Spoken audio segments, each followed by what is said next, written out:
Hola, bienvenidos. El video de hoy comienza con una pregunta. ¿Crees que en Costa Rica se dio la trata de esclavos? Pues la respuesta es un asombroso sí. Hoy en día no nos imaginaríamos semejante cosa, pero los esclavos existieron en Costa Rica desde tiempos de la colonia.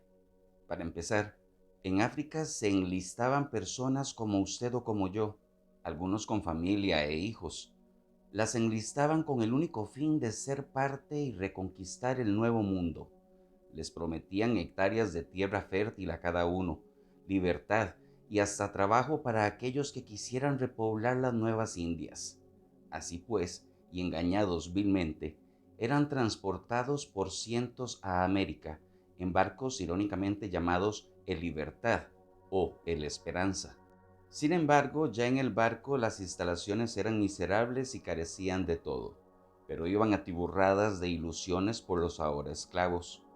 El hecho es que la cruda realidad se daría con el paso del tiempo, ya que la travesía podía durar hasta 58 días hasta las Nuevas Indias.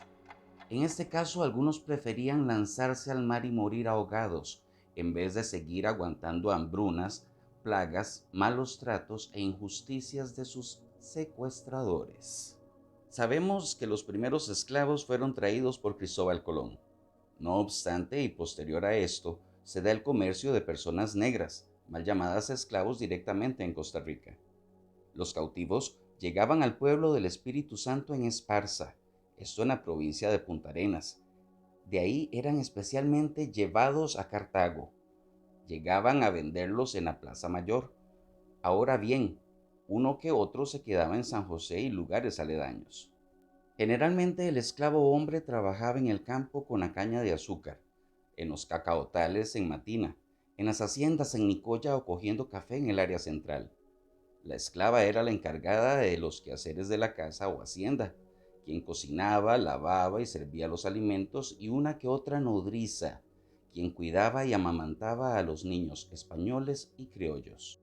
Cerca de la Puebla de los Pardos, donde hoy en día está la Basílica de Nuestra Señora de los Ángeles, vivían los esclavos liberados. Estos no se podían mezclar con los demás habitantes, ya que no portaban documentos y su procedencia era dudosa. Pero esto concluyó, entre comillas, bajo el mandato de Juan Mora Fernández el sábado 17 de abril de 1824. Sí, un sábado santo. ¿Y por qué entre comillas? Pues en conclusión, en el 2024 se sigue dando la esclavitud. Hoy, como ya hace 200 años, la esclavitud en Costa Rica se da, solo que hoy en día viene en una caja bellamente decorada. La entregan al demandante de empleo en forma de regalo. Dicho obsequio trae muchas y muy variadas formas de esclavitud, tales como horarios exhaustivos, pagas de mierda, horas extras sin paga, y esto es solamente la puntita del iceberg. Si tuviera que darle una moraleja a este capítulo, sería que empezáramos a tratar al prójimo como nos gusta que nos traten, que nos pongamos por un momento en el zapato del otro. Todos poseemos techo de cristal. Todos, incluyéndome, hemos tenido en algún momento un lapsus y Dios. Se los dejo de tarea y espero la respuesta en comentarios. Pues hasta acá el video de hoy. Espero que les haya gustado y que haya sido de su agrado. Si no estás suscrito, suscríbete. Si no has comentado, comenta. Así podemos llegar a muchas más personas. Nos vemos muy pronto. Chao. Eso es todo, amigos.